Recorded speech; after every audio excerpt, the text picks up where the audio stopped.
University was not the vibe for me. I went to university in my mid to late 20s to study psychology. I don't do things in a normal trajectory because life.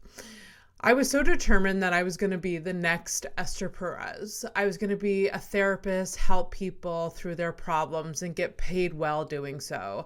I was going to live in Westmount and have a private practice, and I was going to have purebred pug dogs that I would walk every morning with my Starbucks in hand. Obviously, things didn't go as planned. Again, life. By year 2 of university, it was clear to me that I was not in it for the long haul. I was determined to finish my degree, however, that I started, but academia was not for me. And the life of a psychologist, for the most part, looks like school for the rest of your life. Does that sound like a fever dream or nightmare to you? Well, it did for me. Do you ever have one of those dreams where you're back in high school as an adult and there's a sheer panic in you and you don't know how you got there or how to get out? Well, that's what university felt like for me. In my 3rd year of uni, I went on stage for the first time, and oops, definitely not going to be a psychologist now. Fuck the PhD. Hello, dive bars and comedy venues. You are my office now. I did get a lot out of learning psychology. I do understand myself and others a bit more. I am empathetic and understanding, which helps when you're around some degenerate comedians from time to time. I may have been like this before, I don't know. But now I have the proper terminology to throw at people when they're being stupid. Just kidding, not really. Maybe I should have bought a psychology book or something and not waste 4 years of my life. But, oh well, life.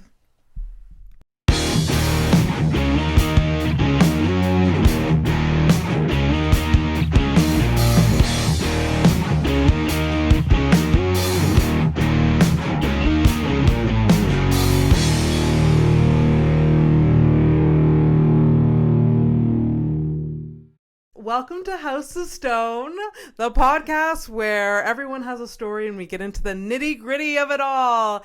Today, I have a wonderful guest, Sara Quinn. Hey, thanks for having me. No problem. I'm so excited to have you. I've been wanting to have you as a guest for so long.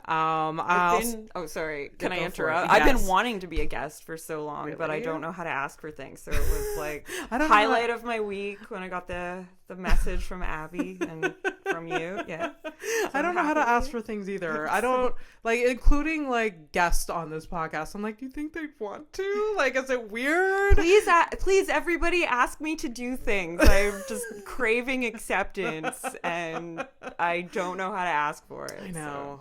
I get it. It's relatable. So relatable. Okay, so we'll start with intro, I always do. Interrupted you. This is why I don't get asked to do podcasts.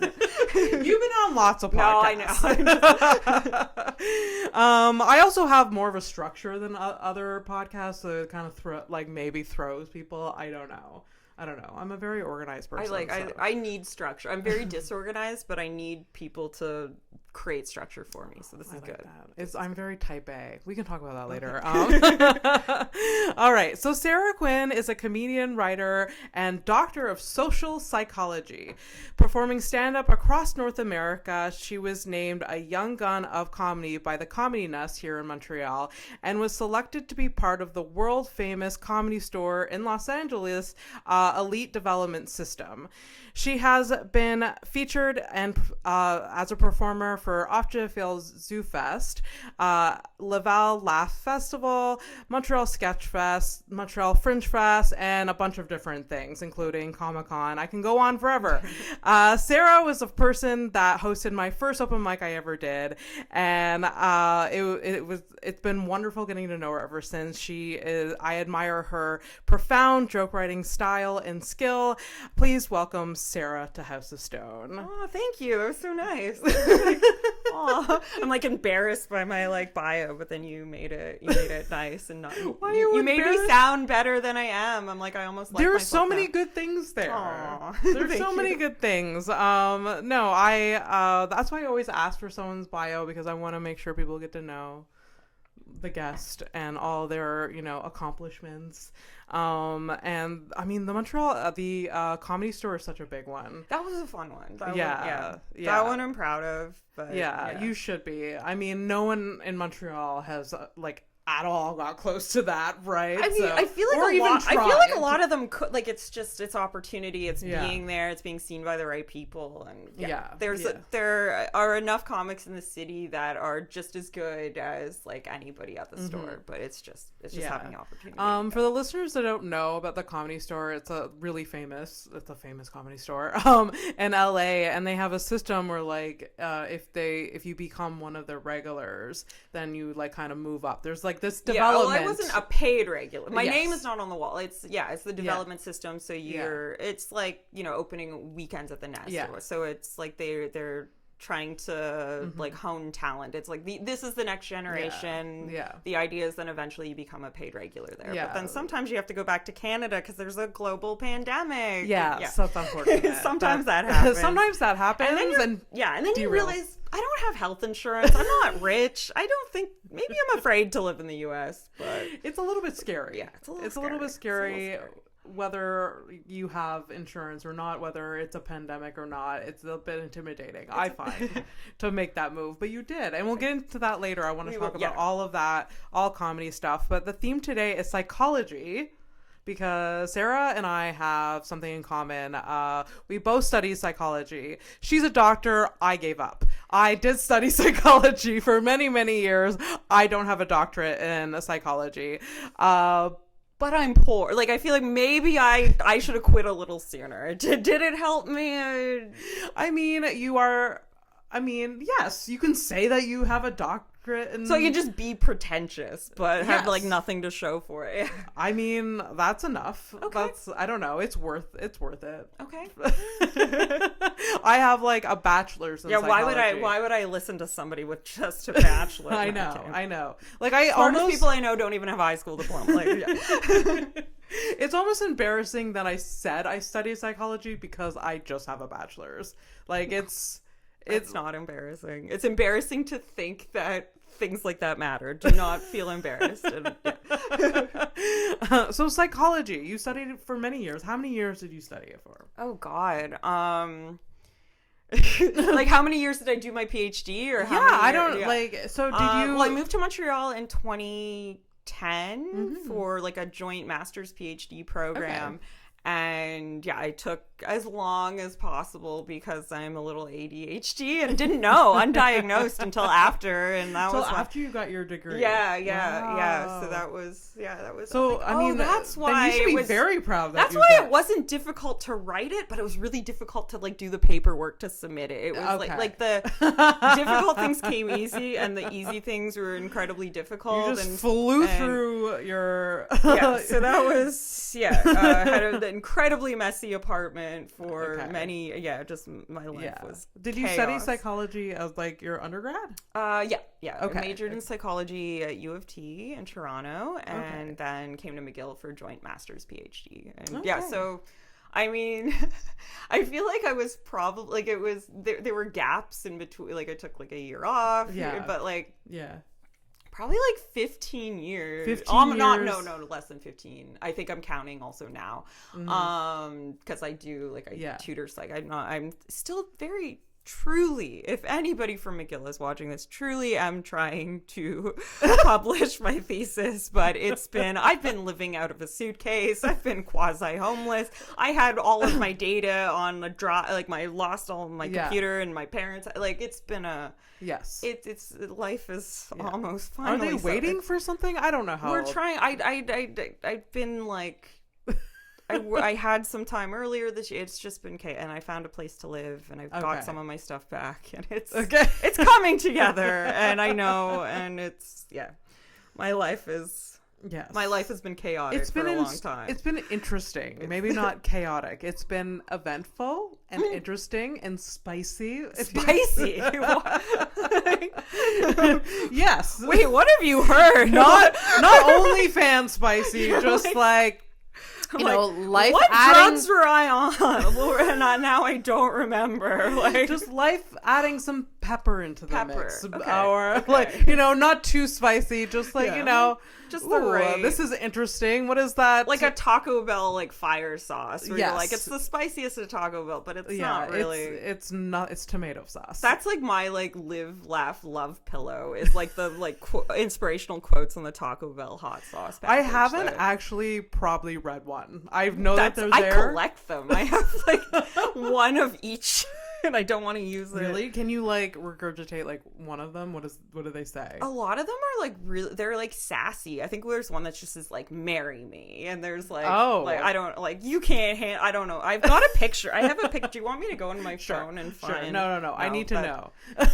Afterwards, you can show me, or I'll like Google it and then like add things to like the video or something. Like I know, like I've probably eaten a Taco Bell all of like 3 times. Like they're not in Quebec anymore. They're not in Quebec and the first time that I ate there, I thought it was really gross. And this is like I really like. I'm like suddenly judging you. You're like she was one of my favorites in the scene, but you're getting on my list of people to cancel. No, I don't know. There was something about whatever I ordered. I ordered some burrito. And it was just not... But you're vegan, right? Or is this pre-vegan? Yes. This is pre-vegan, pre-vegetarian. And it was not... Whatever I ordered, I don't know what it was. It was just not good. And I don't think they have... Now, I don't think they have anything that I could eat because it's all cheese. There's cheese and everything. Yeah. And if you don't get cheese, it's just a tortilla. Which is like, okay, beans, I'm not gonna spend money on that. Yeah, but that makes sense. Yeah, so but I know that these like little packages have quotes, but I've never paid attention to them. I definitely have taken so many pictures of because that's like it's kind of like a fortune cookie. It's like a fortune cookie, yeah. Or like it's like the live laugh love pillow for the white trash woman. I love a Taco Bell hot sauce. What's your order at Taco Bell? Oh man, it depends. It really does. Like we get them to sponsor us. You get just I like the regular soft taco. They've got this like spicy or not spicy cheesy beef burrito and it's cheap. It's like one of the cheaper items and it's really good. And I mean, I don't think I've ever had anything at Taco Bell I don't like. So. Really?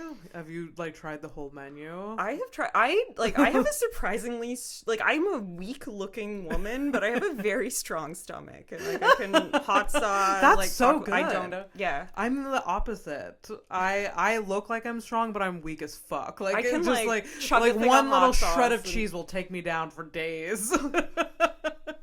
yeah.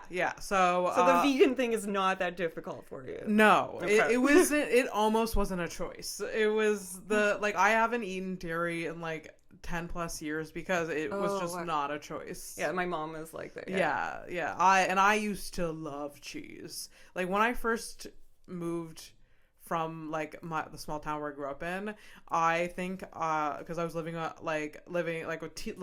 was in Sejap living for the first time away from my parents in a city that had takeout. I think I ate pizza every single day for 2 years. And I used to love cheese. And then my body was like, yeah, we're going to take away something you love because you're so sad. That's like one of my biggest fears is like, because my mom used to eat dairy, and then I think when she was like 50 she became lactose intolerant. I'm like, what if it happens? It's a very natural thing though for humans to like kind of just develop an intolerance for it because we're not really made to like digest it forever. Like mammals are most mammals only consume like milk at like infancy, so I think it's normal. But then there's now pills. People take pills. Do they work? I've never tried them. Okay. Oh well, you can't now. I can, I guess. If I was like, because I'm not gonna like I don't really care that much about cows to like be like, yeah, animal rights. I just, no, I don't. Like, I call myself a vegan or vegetarian, but I don't subscribe to, I don't eat meat. I like have a hard line of that, but I don't like shout it from the rooftops for sure. No, because like radical vegans are the worst. I said it. If you're listening, I said it. They're the worst. And like Mike and I have gone to like vegan events because they have those. It's really strange, but we basically go for the discount food or like samples. But radical vegans are like intense. I feel like radical anything.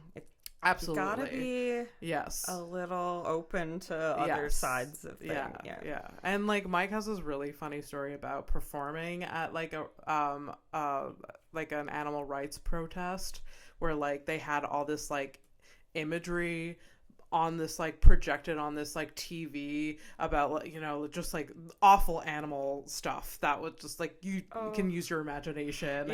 And then so they were like chanting and like ranting and they're like, and then so they had all of this images like happening and then they're like, well, I hope you're ready for some comedy.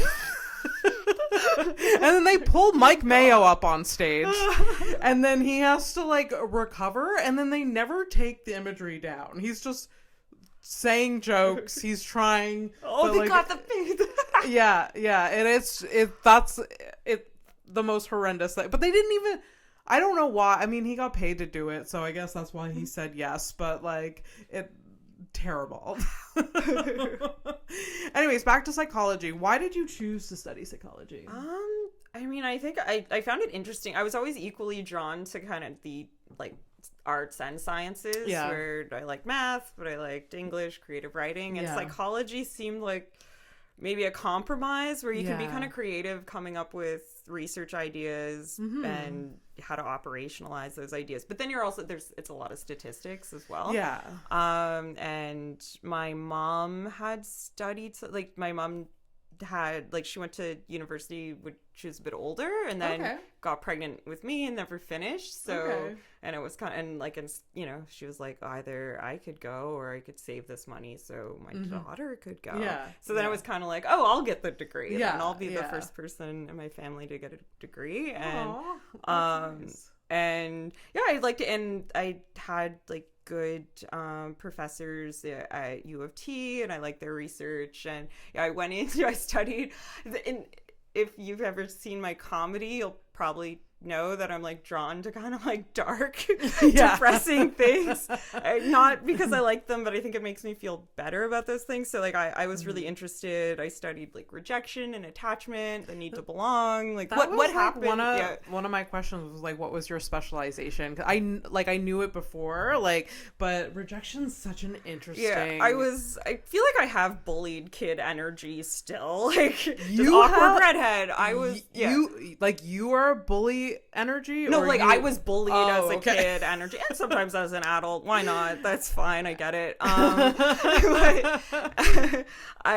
So in undergrad, you know, I took a class, and the professor teaching it like did a lot of that research, and it just really spoke to me because I think like as I'm a little bit avoidant. Like I'm somebody I can be a loner. I can be very independent, but you also like need people, and it was just very, and I was like, oh, like anytime I took something personally, or it just kind of made it like, so I think people go into psychology to figure out their own shit. I definitely think I did. I was like kind of confused of what I wanted to study, and like the intro to psychology course was the only one in like CEGEP that like intrigued me, and that I like, so I sort of like did a lot of psychology classes in CEGEP. And I was like, well, let's just like continue doing this, I guess, because it's also like, what are we supposed to do? We don't know nobody taught me how to get a job and still, like, if anybody has any notes.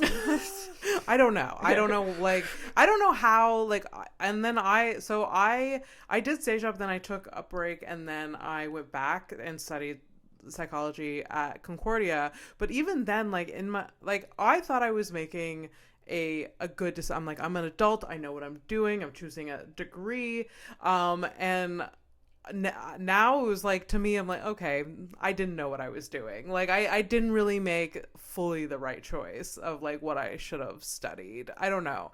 'Cause I don't know how like 18-year-olds are deciding like, oh, I'm going to go and I'm going to do a minor in this and a major in this. Like, I don't know how they're choosing.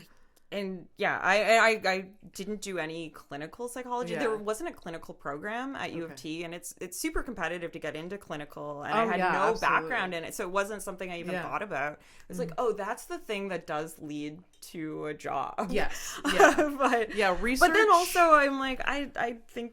You know, there's not enough access to mental health care, and it's too expensive. And I'm like, maybe I don't know if I can help people in a cheaper way, but I fully thought that I was going to be a clinical psychologist when I was like 18, studying psychology in Dawson College, which is just like an extended version of high school.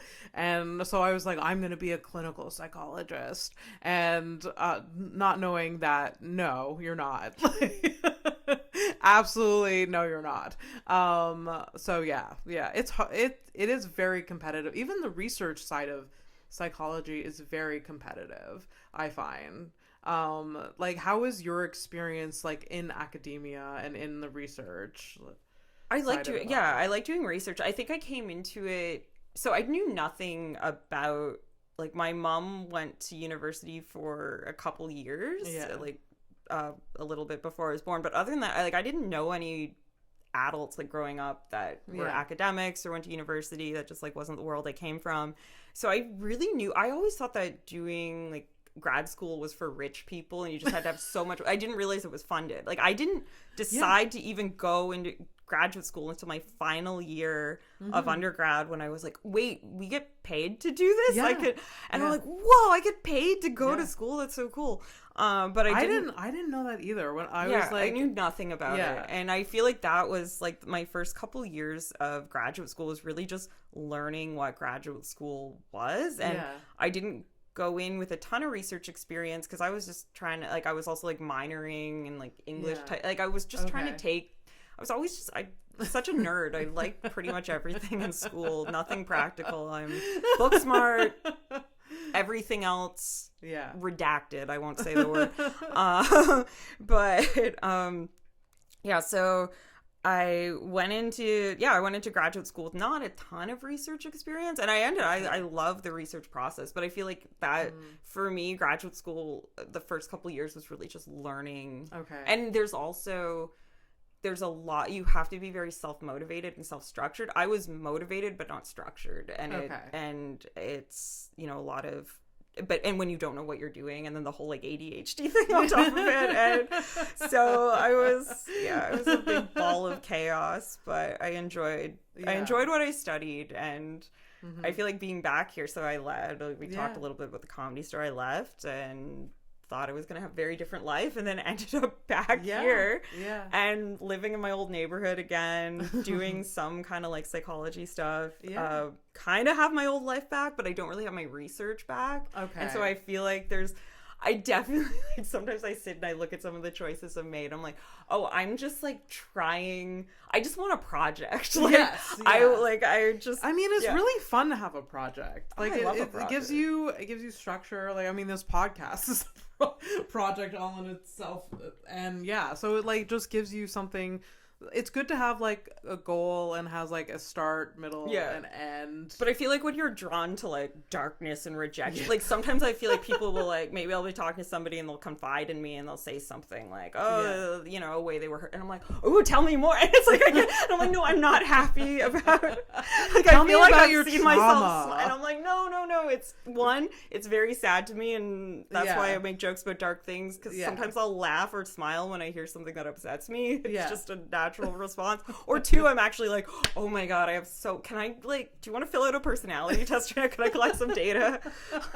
So I apologize if I've ever seemed happy about anybody's trauma before. I mean, I feel like it's very human to be like drawn to just like, okay, tell me more. It's kind of like gossip, like that. Like, why do you do what you do? Yeah, it's almost like gossip. It's just like, I guess. I was talking to a friend who was like telling me about like a girl he had like dated who was kind of like crazy, and I'm like, oh, tell me more. And he's like, oh, you want to gossip? I'm like, no, I'm trying to like diagnose her with something. I'm trying to see if it's an attachment disorder, which I can speak to, or if it's borderline personality disorder, which I don't feel qualified to speak to. I'm just excited now. I'm taking notes. Just excited to like diagnose people for sure. Do you find, since you've been educated in psychology, you can diagnose people? No, well, because again, I'm not clinical. I feel like there's certain things, like I feel like we probably have like attachment stuff. Yeah. Or sometimes I'll like to think I understand why people are doing the things that they're doing, but that, but I don't have all the information. Kind of helps about having a degree in psychology. I'll never diagnose anyone, but it just helps me navigate the world and understand people a little bit more, and almost have a little bit more compassion. And 100%. For people. We're like, you're not like, I've seen people like, they're interacting and like people are like writing them off, and it's just like, no, they're having like a little bit of a crisis right now, or like, like I can see why this is triggering because XYZ. So it's very helpful, I find. So you can see somebody who maybe seems to do something terrible, and then you find out what led to that, and you're like, oh, you're actually behaving better than my own research would predict. You're way above average. Like, all is forgiven. Like, oh, absolutely. But then do you ever find that you will put up with maybe things that you shouldn't because you're so empathetic? Like, I was just gonna ask you that. 100%. 100%. And like, yes, absolutely. Just like I should not be this patient. Like, the average person should not have, like, experience 100 of more of these things with this individual. I've taken it so far where somebody can be like actively hurting me, and I'm like, I'm enjoying this because this validates my own research, and I feel very smart, and like my degree wasn't useless. Like, so it's like, bring it on, bitch. But it's like, no, I have to not. No, you have to learn boundaries, and just like, no, like, there's only so much I can do for this individual, or like, because I'm not their doctor. They are actively treating me poorly, and like, I shouldn't have to like bear all of this. So. Study 4 of my thesis, like, I empirically prove I don't know, but like, I found significant results, and I had people imagine a future alone. So it's like a rejection manipulation. It's like I always feel bad about this. The rejection manipulation? Yeah, and normally, like, you always debrief so it's called the future alone manipulation. It's like Roy Baumeister, you can find it, but you bring in participants. So you're trying to create, like, you're looking at what threats to belonging. So whether that's rejection, ostracism, chronic like loneliness, chronic attachment issues, and you bring people into the lab, you tell them we're going to do a personality test, and they're going to at McGill with psychologists. Like, so you're like, okay, this is, are believing in it. You give them a personality test, you give them accurate extroversion feedback. So they kind of like believe, they're like, oh yeah, no, that sounds like me. And then you're like, oh, based on your results of your personality test, you have, and then you give them bogus personality feedback. And the rejection condition is something like, so these are all like people in their early 20s, like undergrads who are doing the study, and they're told like, okay, so you might have like good friends and relationships now, but as you grow older, you're gonna find these relationships like dwindling away, and you kind of basically are like, you tell them in bad words, news. Like, you're gonna die alone because of who you are fundamentally. You will die alone. You will die alone. And then then we like whatever we're looking at. And well, one is, so when I first started running this, I'm like, you're basically giving people this feedback, even though at the end you tell them it's not real. Yeah. But for however many, like 15 like minutes, half an hour they did the study, they're thinking that. Yeah. And so I would like carefully debrief participants. Most of them were fun. They found it funny. Like, they believed, and you find out if they believed it or not. And once they find out, they're like, and they don't care. There was one man, like young boy, probably a 22-year-old, who was like, no, it's true. I'm like, no, it was random. It was manipulated by the computer. Yeah. And he's like, no, you don't understand. That is what's going to happen to me. And I was like, oh my God, and I had just like started stand up, and I was going through, and I was like, I found comedy, and and I'm like, somewhere there's a man, and I've ruined his life, because now he's doing local open mics wherever he's from, and I am so sorry. But yeah, and then the other feedback condition, the acceptance one, is you tell them the opposite. You say, oh, based on your personality, you're going to have like such fulfilling relationships like throughout the lifetime. And because you always like compare. But then you have to, at the end of the study, you have to tell like, people this actually wasn't true. It probably is true. It might be. It might be. Yeah. But yeah, and then you have like a control. Yeah, the opposite. I don't know if it's better to like trick. Like, I know. I hype would them feel up that to them, actually be like, was well, the worst. I'd be like, I think it's probably is true. Yeah. But technically I have to tell you that it's just computer manipulated. But then we did creativity studies, and like I empirically found that imagining a future alone makes people more creative. So isn't that wow? So I think imagining a future alone makes you more creative. So if there's any comedians watching, if I've ever made you feel bad or rejected, I'm just trying to help your comedy. Some of you could deal with a little more rejection. That's really interesting. That was like. That's so interesting. Yeah, it's. Wow. I mean, and it wasn't like it wasn't just because you're in a bad mood, like, and because we had another negative condition, but it was like not about any sort of social thing, and then we also, but then they were worse at any sort of social, like your empathic accuracy goes down, which is your ability to read the thoughts and feelings of others, like see emotions in others, is worse following rejection, but all these more complex cognitive skills actually were improved. And that's what I'm trying to publish my stupid thesis, and I need to do that. But I know I'm going to. I'm just so busy. It's truly there's no rush. Chaos. No, I need to do it, and I want to do it, and I truly do miss my research, because I feel like I just go out in the world. I'm like, tell me, like, do you feel accepted right now? What else do you have to do to like finish your research? Or I'm done. Like, you're done. You just have to. It's writing a draft. Like, and I was in. It's I just got to like do some edits, and I think I needed to find data. That was another issue. It's such a like, my dog ate my homework. I remember like right after I finished school, and then I was applying to a job, and I had like a connection, and like literally the night I was like trying to submit everything, my computer just crashed, and I lost like everything. I was able to get worst nightmare things off of it, but then they're on. Yeah, and so I can't really. I have a very old laptop, and I can't buy a new one right now. If anybody would like to donate to the Sara Quinn Laptop Fund, and so I have all this, like money. All of my important things are on like random external hard drives, and then I went to LA, and then I was here, and then I had none of these things with me, and I now have, I think I have most of my things back, and I need to just sit down and give yourself time to settle back. It's been, like I said before we started recording, it's been a spicy. I don't know if I started recording. It's been a spicy. You said spicy. Years. It's been a spicy. You know what? Now I'm on board. Yeah, it has been a spicy. It's mostly good. I'm glad that. Well, selfishly, I'm glad that the last few years had led to you coming back. I'm glad to be Montreal. back. It feels a little like bizarro before, where some things are exactly the same, and then some things are equal and opposite. I started comedy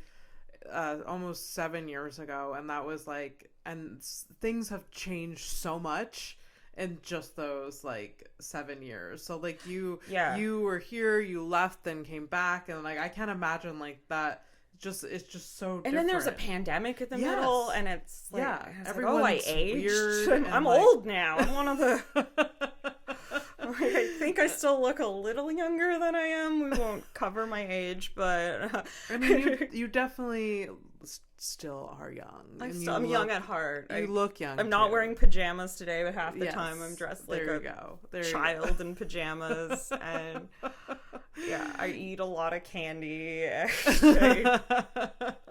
Do you have to get that out of your life as an adult? Stop eating candy? No, my mom went on a trip. Like, so I was back home with my parents a bit over COVID, and I remember when my parents finally, like, my mom was sick for a while, like with cancer.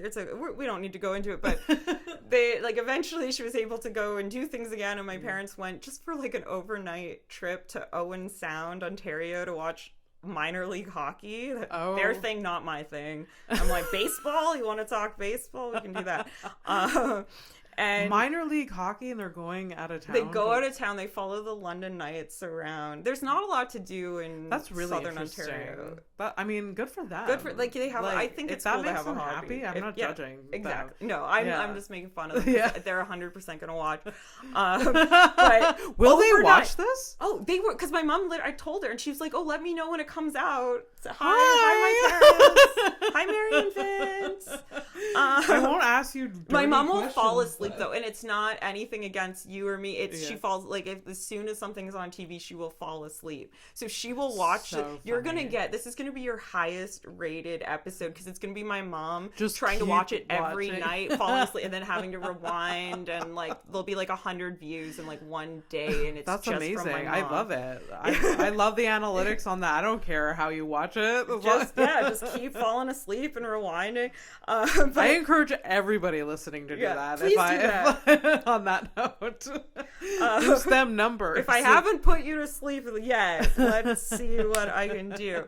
But they go to Owen Sound one night overnight, and my mom has like this giant bag. I took a picture. But I won't be able to find it. Fine. But it's like a giant bag of candy just to get through the like 24 hours of, and like it's not like they're not going into like restaurants. So she's just like, but like this is part of her packing. Candy. Was like I gotta pack my underwear, and I gotta pack my giant bag of candy. I went on a trip, like just like a little over the weekend of the summer to like a cabin in the woods with a couple friends, and I like brought out these like bags of licorice, and they were like looking at me. I'm like, oh my god, I'm turning into my mother, and it's like, no, this is not what like you think I'm being a child. But that's really interesting. I know that there's a lot of people that that's just part of their diet is candy. I'm a savory person. I like savory. I'm still thinking about Taco Bell. True. No, I'm not a big candy person. I'm sweet and like I'm everything. Everything. And the you don't discriminate between snacks. No. There's what is your like what would be if you were on death row, which I hope you never are, and I can't imagine a universe where you would be, and it's your last meal. Like, what is your kind of... Oh, that's so hard because I'm also a food addict. So would you go? It would just be if it's last meal, you could eat all the cheese you want. I can eat all the cheese. I would have I would I would eat probably animal products. Like we're all dying now. If it's my last meal, like for sure pizza. Like I used to love pizza. So yeah, and then I also love sushi. I also love crunchy stuff. Like I love chips. Like. Yeah, I love Mexican food. Oh my god, I could just like list all the things. Oh, now you're making me miss LA again. I've been so happy to be back. Like I think that's the thing too. With the pandemic was hard. Yeah, and being somebody who studied like how bad it is to be alone. Socially isolated. Like it's as bad for. I'm such an enabler. I mean, you're more creative when you're alone. You're more creative. So here's the thing: you're more creative, but. Being alone, being chronically alone is as bad for your health as smoking a pack of cigarettes a day. So if hey kids, are you bullied in school by people trying to peer pressure you into smoking? Yes. If you don't smoke and then you're ostracized by those people, just as bad for you if you smoke. Hey, are you like I smoke them cigarettes? I started like taking bubbles to comedy shows because I started smoking weed because I'm like, well, I don't want to smoke a cigarette, but I miss the I don't get the comedy hang where you go out. Yeah. But then I can't do comedy and be high. Yeah, no. But I'm like, do I just awkwardly go outside and stand there and be like, I do. I brought bubbles, and now I'm just the girl with the bubbles, and people think I'm insane. True. She has done that. I didn't realize bubbles. It was because of that. I thought it was because of other things. It was sometimes because of drugs, and then sometimes when I was sober, it was just because I'm just. Bubbles are really fun. They're so much fun. Like Mike has nieces, and like they fuck with bubbles, and I'm like, you're right. They're really fun. They're really fun. I got these at Dollarama. I have grape, strawberry, and a green apple flavored bubbles. Smell? Do they really smell like this? Oh, but I feel like once you blow them, you don't smell it. You just smell it. But remember scented like markers, like felt pens? Yeah. Do you remember the stickers and the scratches? Yes, the scratch stickers. Oh my god, there was something about the purple felt marker that smelled so good. It smelled like grape. When I was a kid, at Christmas, like one year at Christmas, my purple felt marker died, and I still had like markers, and I specifically asked Santa, I want a purple marker, just one, and Santa bought me a whole new pack of markers, and I cried. Like, I was so ungrateful, but it wasn't, I get that, but it was that I wasn't listened to. It was like, I was upset. I was like, I wanted a purple marker.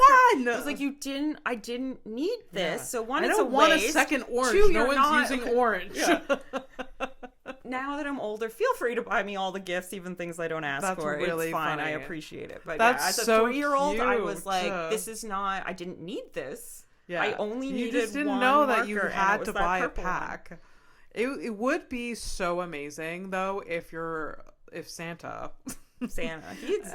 If Santa or she, why not? They just gave you that one and then stashed away the others in that pack. That would have been amazing. I know. That would have been like, Santa, are you falling asleep right now, or are you listening? Take note. Yes, that's amazing. Christmas is coming up. No, we don't normally even do gifts. I'm gonna get you a single. Oh my god. Do they? Do they still sell those smelly markers? I think they do. They better. I will find something on like Etsy that's like someone selling this like from the 90s like scented felt markers. Oh my god. I love it so much. I feel like we're not even talking about psychology. It's fine. We're talking about my childhood trauma, which is very much psychology related, and it's when I didn't get where attachment my parents didn't listen to me. This is where attachment styles start. This is why I'm avoidant. Yes. This is why. I definitely have some Santa trauma. Just like, I wanted this but I didn't get it. But look, it's not trauma now, but definitely when you're little everything is such a big deal. It's such a huge deal. Like, oh my gosh. Yeah. Anyways, my mom was very good at Christmas. Now that like Christmas is coming, she fucking knocked it out of the park. And my parents, now that I reflect on it, my parents did not have a lot of money, but my mother just, like, this was her entire years of work went towards Christmas morning. And like, well, she didn't spend that much money, but like, she really wanted us to have lots of gifts. It didn't matter, like, as a kid, it doesn't matter like how much they're worth. It's just like, if there's a lot, you're just like, yeah. So like, it would be like she would wrap every single thing. Like, even if it was like a bobby pin, it was just like this single like thing. Wow. Like, so yeah, it was very spectacular. Christmas morning was a big deal. And I used to be so into like Santa, and like, so is my sister too. We're just like the magicalness of Santa. Just like coming in and like the elves making the gifts. Yeah, and, I fucked with Rudolph. Oh, sorry, I don't know if I can swear. I was a Rudolph stan, as the kids would say. Yeah, I mean, that's magical. He has like a nose, and he was faced rejection. That was my favorite Christmas movie because in the land of misfit toys, that's what we are. That is this Montreal comedy scene. That's all comedy scenes. We are a bunch of misfit toys. We are like, because.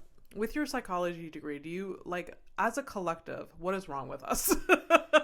I mean, honestly, so I used to not talk a lot about because I felt weird about, and again, I don't come from some like pretentious academic, like I'm just a simple like blue collar small town. I mean, I'm from London, but my parents are small town people. I just feel like I don't fit the mold maybe of like what you think of like a PhD, and so I used to not really talk about it too much, and then I was also like, nobody is gonna find this relatable, and then the second I start telling people about it's like, so many people are everyone I've talked to has some just wants to belong, and for different reasons, right? Some people, it's like maybe they weren't even, maybe nothing happened, but it's just all different.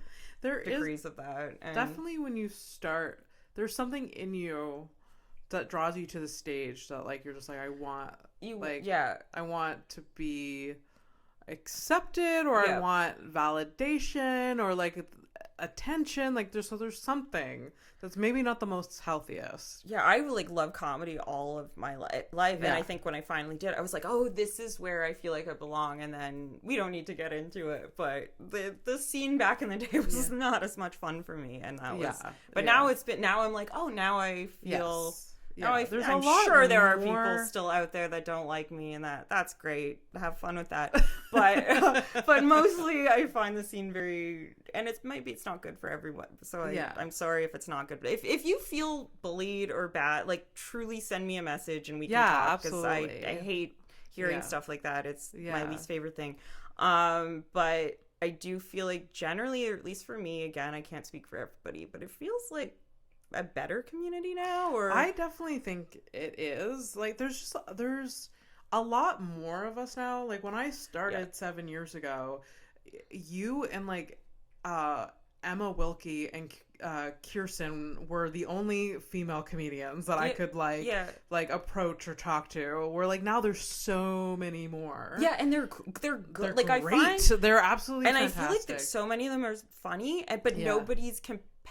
Like I'm just happy that I'm like, cool, there's some, like, I want to be on a show with a funny woman. I don't feel like I'm threatened by her, and I don't feel like she's threatened by me. We all in general should not be threatened by each other. Really I do get this like sense sometimes, depending on the time of year, that like people are like competing against each other, like comedian wise. Like I felt that during like the Just for Laughs like showcases. I'm like, they're like, oh, I didn't get a showcase, and they were like all bitter and whatever. It's just like, it's the no. Like we're not like this. We should not be competing against each other. Like this is like a unique circumstance where like we want a certain like show or spot or whatever, but we should be supporting each other. I keep like, I bring that up a lot because like I do feel that sometimes we're just like, oh, why are these people being shitty to each other? Or like, why do I feel some sort of tension here? But like definitely like, I don't, in general, like most of the time during the year, like especially with the female comedians, we're not competing against each other. We're just supporting each other. This is like first time in my life I have like I've had female friends, but I've never had like a large group. Yeah. And I'm like, I feel like there's multiple people, and like I can test out material on you guys in conversation. I never. Oh, absolutely. And like if you're not like particularly fond of some person, it's not like the end of the world, because like there's so many more. You can like pick and choose. Like there are generally like, I mean, it's not like it used to be for me, but like if there were people I wanted to avoid, I feel like I could. Like I feel like I can get the stage time I want and not have to deal. No, I'm not saying that there is anybody I don't want to deal with. It feels. It's kind of cliquey, but in a way where it's more that there's a room for everybody. There's a space for everybody. I hope if you're watching this and you don't feel that way, I know. That used to be what it was like for me. Yeah. And I mean, there are moments where you're just like, ugh, like I wish I was like that person's favorite. I can see that how it feels cliquish that way. Yeah. But it shouldn't be taken personally. It's just like, just work on performing. Yeah, and there's other stages you can go on, and so on and so forth. Anybody worth like dealing with rewards being funny, and anybody who does sometimes I feel like you do see that where maybe this was more back in the day, but there'd be, if it was like comics would not like comics who were funny. It was like, oh, you're just intimidated by that person. Yeah. That's why you're not booking them. Not that they're not funny enough. Yeah. I feel like now it's definitely a little different. I don't know. I'm also half in the scene. I like work so many evenings.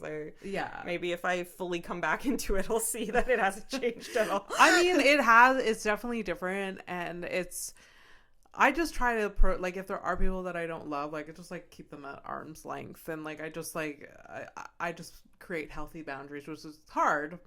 As a comedian, I want everyone to love me, and I want to love everyone. I know. I'm like, because that's the thing is like anyone that I found out had some weird issue. I was like, I didn't even like you feel like such an idiot, or like, you know, there'd be people I'd try to be like really nice to, and it was like, oh, the whole time they were hating me, and like you just feel it was the worst. I mean, anytime there's a group of people interacting with each other on a regular basis, there's gonna be issues, like but there's gonna be somebody that like doesn't like someone. But I think, like you're saying, in general, I think it's better than the way it used to be. Was it very like, how could you compare like LA to here?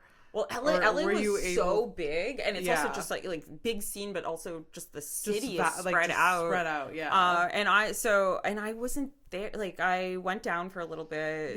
Got into the development system at the store. Wanted to see if it was really like, do I really want to do this? Because I don't have any dreams of being like famous. I don't like any of that. Like I just like stand-up. You've expressed that to me before. I really just like stand-up comedy. I just love the craft of it. We need to like get you into like a writing room or something. I would rather write a joke for someone. Like I don't know. But I do like being on stage. I like it. But I don't I'm a very private person, I think.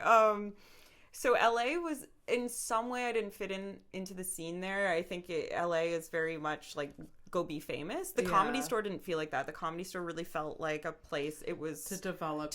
Like I love the Comedy Store, and if every club and every place in LA were the Comedy Store, it would be the best city for comedy. But that's just not. What made it different than other clubs? Because it really, I mean, it was like the development system, and even like paid regulars are just doing like 15-minute spots, and they're like, if you're Dave Chappelle or Jerry Seinfeld and you're going to the Comedy Store, you're getting $20 for your spot. Like I don't think they even take the money. That's kind of amazing. Because it's a gym. It's like a comedy gym, and it's just I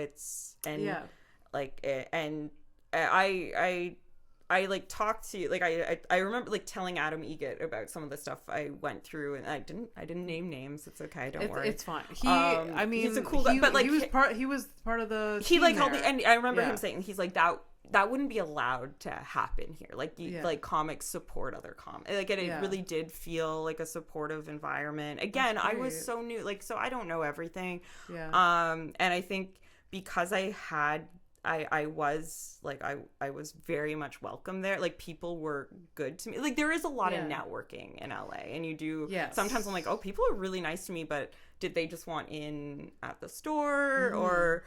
But I felt like Montreal back in the day was more, if somebody had something, it was like, let's take it away from them and tear them down. Whereas LA was like, let's use it to get it for like everybody's and we should be like that. Like how for acceptance. I'm just like, everybody's so nice here.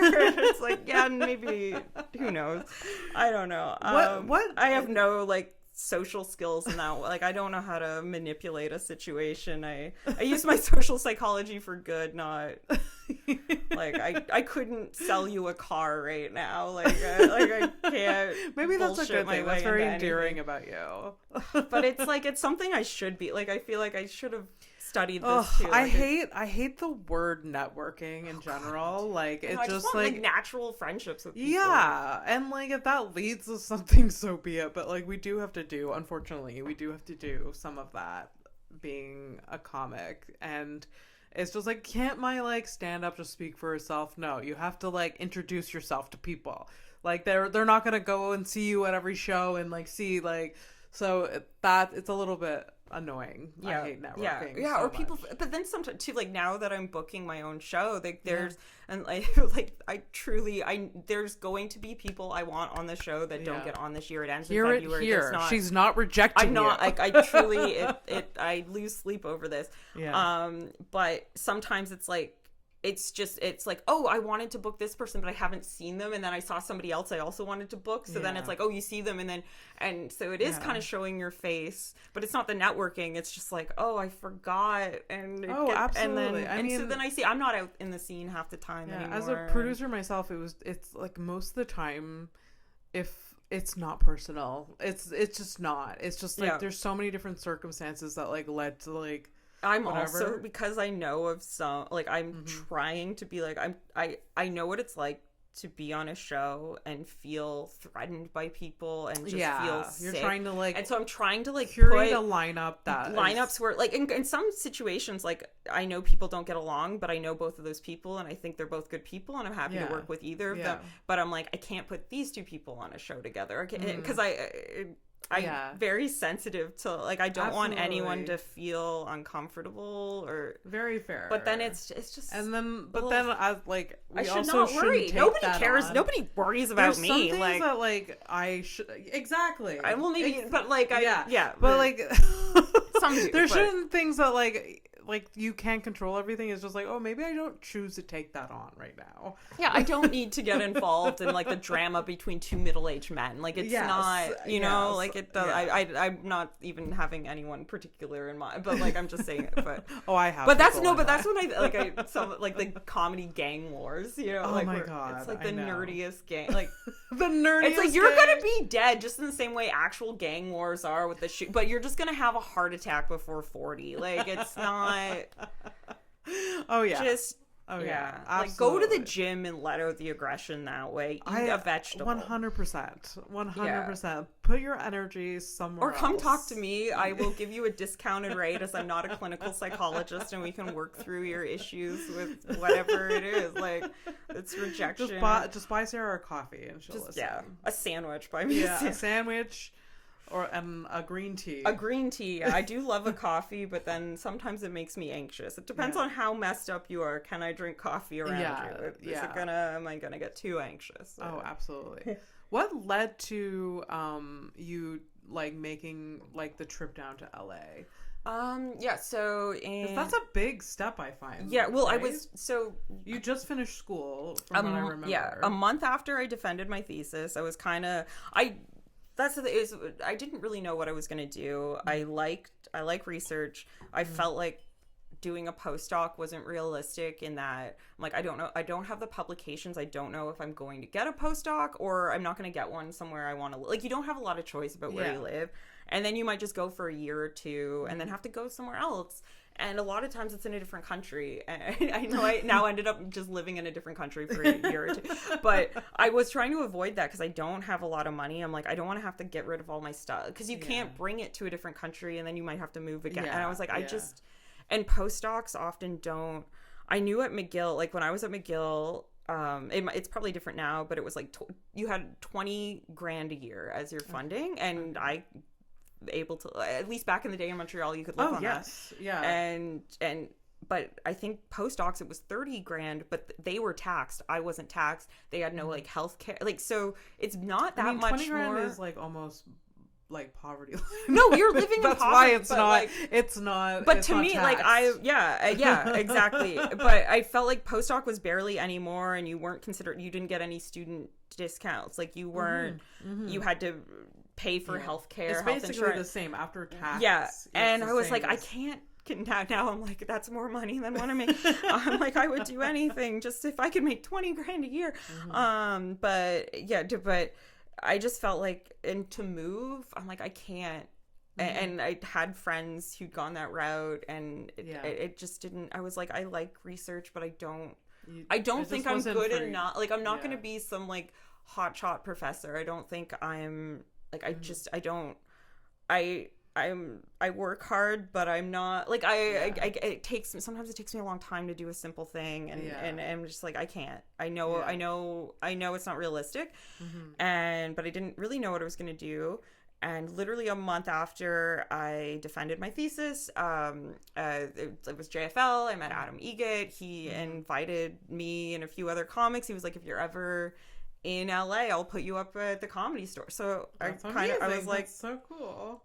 I'm gonna take you up on that. I'm gonna do. It was when crazy. Can I be there? And I went and I did well. And like I didn't even know. Like I figured, I'm just doing a spot on. They have an open mic on the month. This was after they have a show called like Friends and Family. So it's like paid regulars, the door people, and any sort of like out of town people. And you're allowed to do like. And I got 5 minutes, and I kind of figured this is a one-time thing. Yeah. But I actually did really well. And Adam was like, oh, I'm going to put you on other shows. And I got in the development. Like, it was an audition that I didn't realize was an audition. Oh, that's and so which was cool. good because I probably would have been too nervous. Oh, yes, and, of course. So that happened, and then I was still here, and then I was like, maybe, and I think there was like talks of like being on a wait list for a door job, and I was like, maybe I do that. And I talked to Mike Ward, and he was like, go. Yeah. He was like, just do it. Like, you don't always get opportunities. And of course it seemed, not. I felt like I wasn't ready. I'm like, I'm not at the level of comic I should, like, I'm not where I am yet to go move to New York or move to LA or... but I just figured I'm just going to jump on the opportunity when I have it. Yeah. And I moved down in October 2019, and it takes I was doing spots at the store regularly and then getting on other open mics. LA is very much like, it doesn't matter the credits you have. It doesn't matter how good you, like, there were people who were way better than I am and had way more credits and weren't even getting what I was getting. Like, it's a lot of it is who you know. It takes a while to get established. It's a lot of putting your name in buckets at open, paying $1 to put your name for the chance to do 3 minutes to an empty room, like to a room that's only the comics who are still waiting to get on. Like, but you know, sometimes there happen to be somebody there, you do well, and then they book you on a show. But shows in LA are booked 3-4 months in advance, so things were coming together for me. But it's stuff booked in like April 2020, May 2020. Yeah. We know how that worked out. And then in February 2020, I talked to Adam. I got a job at the Comedy Store. I was going to be working there. I quit my day job. I hired a lawyer. I met with the lawyer on March 5th, 2020. And literally less than a week later, the following Wednesday, the Comedy Store was closed. And... Damn, and then that was the end. That really, really sucks. Well, for a while, I was very miserable. I can imagine. I mean, because you had to move back. You had to, like, right? Or were you in LA? Well, I stayed for LA for a bit. Well, I was applying for an O1 the artist visa with the job from the store. But then immigration was halted, and then there was no job at the store. There was no store at the time, and also the people who ultimately hired me are now in Austin, and so it I'm not going to try to weasel my way into a job. No offense. I just am not in that mindset of like, I want to go move and try to live in LA without, or live in the States without, I don't have enough money. I don't like, I had saved, when you're making $20,000 a year, you save very little, but I saved. I did save, and and now that money's gone, I spent it all. So there's no more taking risky decisions like that for a while.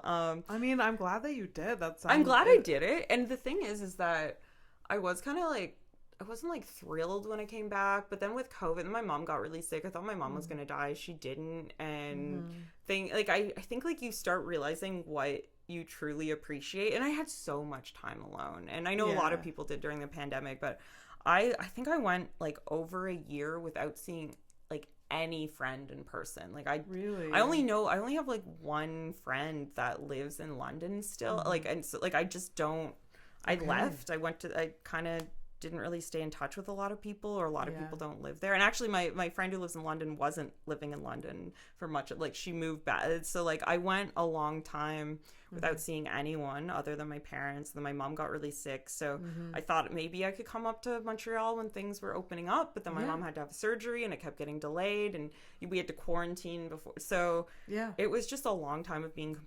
completely alone other than my parents. And then I realized, like, I left Montreal. I remember the night before my thesis was due, some like stuff, I won't go into it, but I had to like rewrite my thesis acknowledgement section. Like I had thanked Montreal Comedy, and then I like took that out and I named people individually, and like I had some not nice things. There's some of you that still owe me an apology, and you really need to hear my side of things.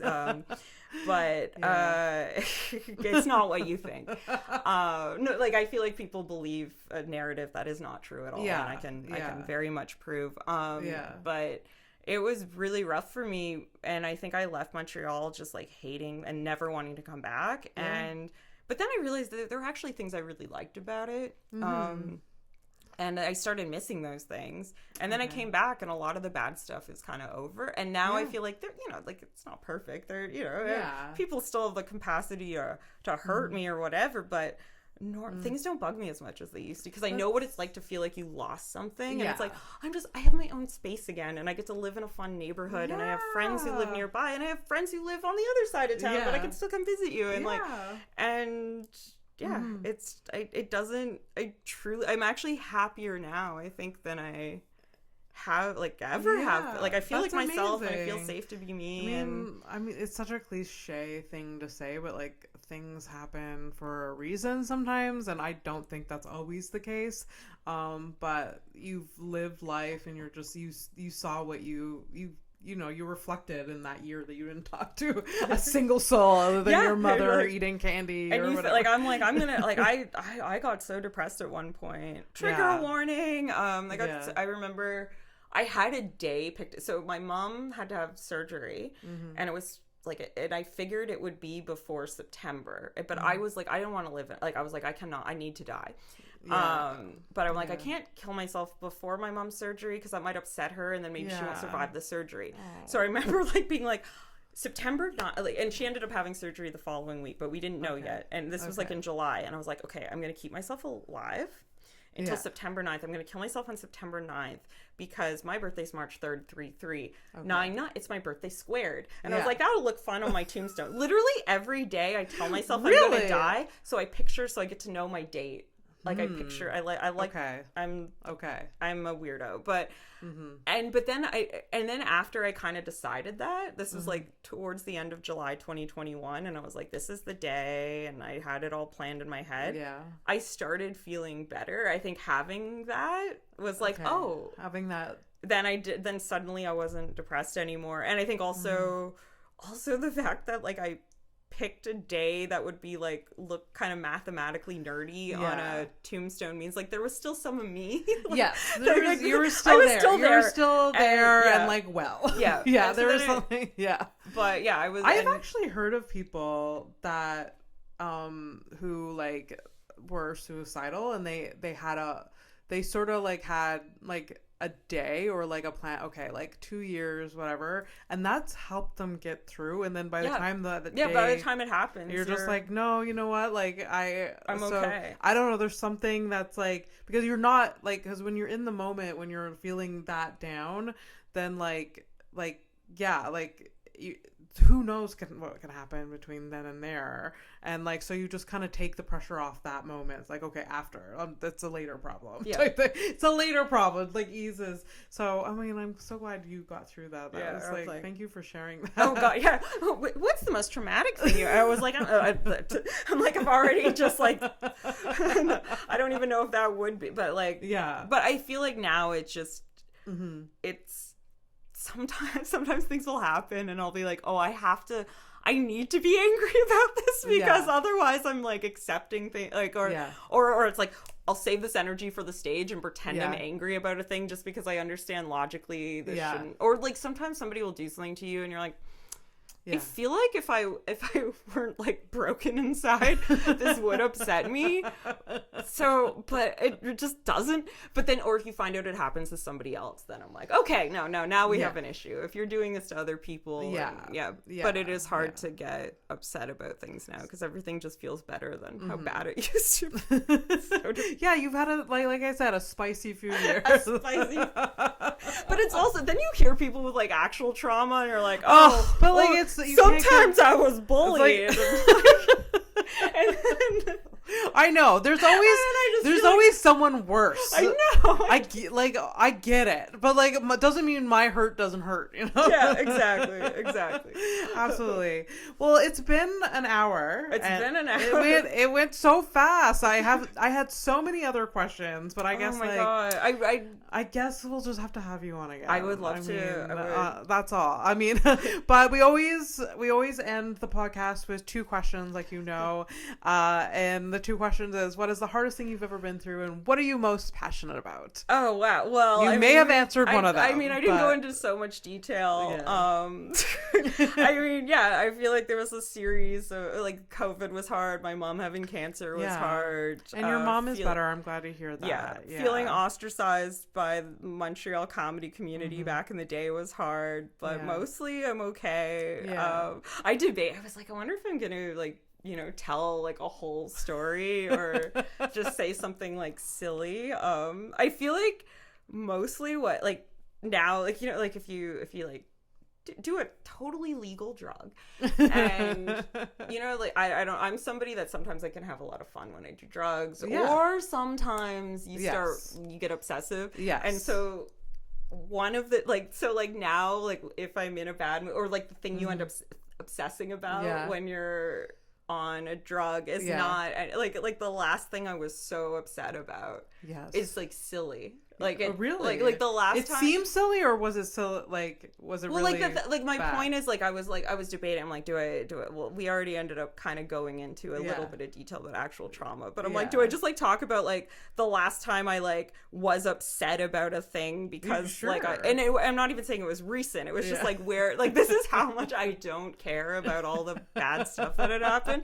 The last thing I was like super angry about is, I don't know if you've ever had this. Have you ever slept with a man and then and then the next day he eats food and doesn't give you any? A man he ate a fucking sandwich in front of me. This was like way too long ago for me to still be upset about this. But this is where I can relate to that. Okay, go on. and like because I'm really bad at confrontation or like, and also like I'm so emotionally unavailable that it's even hard to admit that I'm angry about a sandwich. Or it's like what it implies, because if you say to somebody like, why aren't you buying me food, then they think like you like, and it's like no. I really just want to know what this sandwich is. Well, it's insulting to me that you're thinking it's okay to eat this in front of me, and but mostly I can go buy my own damn sandwich, but now I don't know like where you got it, what to order, and I feel like I don't even want to have this conversation with you. And like that was the thing. That was like when I did a very legal drug for one of the first times, and my mind just went somewhere, and I told this whole like, and I was like livid, and it did not happen recently enough for me to be but that's, so you like, relived it. I relived it. I like, oh my, it was an adventure, because there was a whole backstory. That's really funny. I was like, that was my trauma, and I was like, how dare you? That's and the I worst still thing, not getting the sandwich. I think I have an idea. I think a friend of mine is like, I think I might know the place, and I'm like, I have not had this sandwich, but I just remember, I was like, it probably looked so good, and like the fact that he didn't offer to get you one makes it look even better. I'm thin, and that has some privileges, but then sometimes people will be like, you could stand to eat a sandwich, and I was like, there's a man not buying me sandwiches. Behind every thin woman there's a man not buying her sandwiches. Don't judge people for what they look like. I feel like that's such a common decent, like it's just common decency to just be like, maybe I'm not using that phrase properly, but like, or just say like, look, I don't even have a lot of money. Are you and I only bought myself a sandwich, and I didn't buy you one. And I'd be like, you know what, that is fine. Just communicate, like, not so that is my so blatantly with the most amount of bullying me to suicide. I can forgive almost to suicide. Like trying to take away my comedy career, I can forgive. But you eat a sandwich in front of me and don't offer me any, and that's so I'm gonna rude. Cancel you, bitch. No. That's so rude. Do you know what type of sandwich it was? Was it like? Do you remember? Like. There was meat and cheese on it, so okay. Abby, unfortunately. No, it's fine. I still need to know. It was like, was it like a panini? Was it like... There's a bread. I think it was like a bread situation. Okay. Like a... Mainly bread situation. Like a bread situation. I'm trying to keep this as I'm not trying to cause drama with anyone. I just didn't want to talk about real trauma, even though I literally told you the day I was going to kill myself. But I was like, I'm just going to... This is like truly, I don't want to implicate people in, because if you do a drug, that's totally legal. So I was hanging out with a couple friends of mine. They were also doing legal drugs. We were being mature and responsible women. I was hanging out with Kara and Alana. Shout out to them. And I was just, and something, as soon as that drug kicked in, I was like, guys, I gotta tell you a story. And I was like, I've had such some of the best times has been like with my girlfriends, either like high or drunk, and just like, guys, we need to dish. We need to dish. Yeah. And Kara and Alana, especially those two, they are like, they're committed to being the most supportive. Oh my God. They're just like, the yes, girls are he's nuts, a piece of shit. He should have given you that sandwich. Like, they would be so on board, even though it may be nonsensical. They don't care. They don't care. They don't care. They're just like, yes, you deserve that sandwich. You deserve it. Yeah. Oh my God, that's so funny. I love that That's you told my that trauma. story. I'm really just saying, like, I don't care if you're a man, a woman, I don't care what our relationship is. Just if you ever have extra sandwiches around. I think that's just like, again, like, just be like a decent person. Be like, are you hungry too? Like, that's all you have to do. That's like, all you have to do. Like, do you want, even if you like end up splitting the bill, like, there's just a certain level of I'm avoidant. I like my space. I don't need to be close with people, but there's a certain level of respect I demand. It's just like, you came in, I offered you like a water or like a tea. Like, it's just, that's the type of thing. Exactly. If you're gonna eat a full sandwich in front of me, like, that's I still think about this. That's so annoying. I'm so sorry. I'm over literally everything else anyone has ever done, like, to me, because I haven't. If I find the sandwich, I'll be fine. But I gotta, like, you're gonna see it someday. Because that's the other thing, is there's not. That's what I miss most about LA, is like, there was better. There's better food. The donut situation in LA, the sandwich situation in LA, the Mexican food situation. I've not found the perfect Montreal sandwich. Montreal has good food, but there's something different about the American style. Like, there's just the variety, the sheer variety of things like that to choose from.